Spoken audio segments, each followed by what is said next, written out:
Meanwhile, once, in the cab, and despite the fatigue and lack of sleep, a glimmer of excitement shone in the eyes of the young man who thought de facto of his cozy bed and his home sweet home.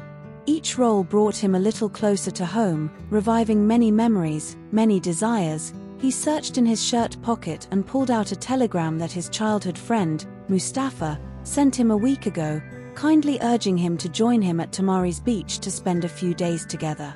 Kamal was sparkling, and sometimes, quivering at the idea of summering and indulging in his two hobbies, even his two guilty pleasures, playing football and reading novels, except that, fate will decide otherwise. He will be the only man, since the creation of life on earth, who will see his destiny take, this summer, a strange turn, because up there, in the firmament, precisely, at this moment, Morpheus, the prince of the night, the master of nightmarish illusions or of rosewater dreams, watched with a morose air, the blossoming of his daughter, the beautiful Princess Rose, the Angela with the structural, ideal body.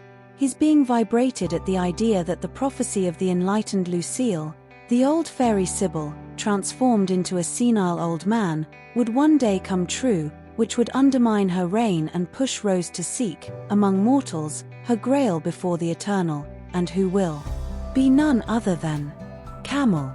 The Prince of the Night cast a melancholy glance towards the earth, then took a terrestrial globe, which Rose adores, began to caress it and remembered how all this melodrama came about.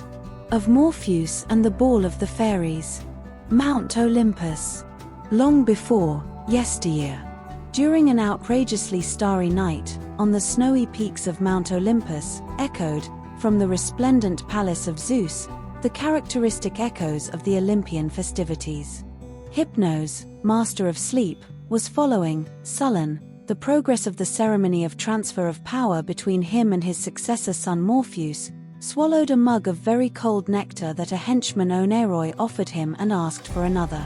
Banished by Zeus, the big boss, as he had baptized him, on the island of Lemnos, for having dared to deliberately put him to sleep at the request of Hera, the protectress of women, and thus cause a hell of a mess, up there in the sky. Still sulking, he cancelled. Since then, prey to dismay, Hypnos did not stop ruminating. I conferred on Morpheus, this greenhorn, the control of dreams and other nightmarish illusions, and I will keep hypnosis for myself, and he will always be under my thumb. As a result, I will have finished with men and their problems, and Zeus will find nothing to complain about, at least I hope so. And then, let Zeus go to hell. What can this crackpot do except exile me? The lyrical song performed by the 9 Muses pulled the fallen angel from his lucubrations. The music enhanced the dance performed by a quintet of nymphets dressed as fairy majorettes, under the direction of the master of the arts, Apollo the Muse.